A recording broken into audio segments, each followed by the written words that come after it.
Zümrüt xanım, bilsən hardan yaranıb? Qayıtlar dedilər ki, bu mövzunu qaynamanı bilmirsiniz axı.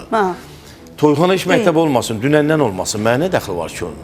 Bu söz də mənim sözüm deyil. Dedi də, böyüklərin sözüdür. Mən bunu görmüşəm, eşitmişəm. Dedilər ki, bu gün hər evdə bir oxuyan var. Dolu deyə oxuyan, qabaq belə bir oxuyan yoxdur. Dedim, qabaqçı toyxanalar olsa, qabaqçı zaman olsa, o gördüyünüz oxuyanların heç biri olmayacaq.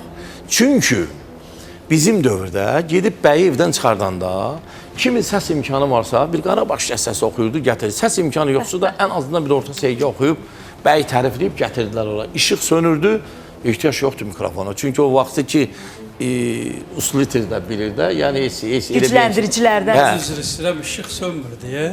Dəfələrlə mən o imtahandan keçmişəm. İşığı bilərəkdən söndürürdülər. O yoxdur. Bəli. Bəli, sənət bu idi. Boş-boşuna gəlib bu səviyyə çıxmamış.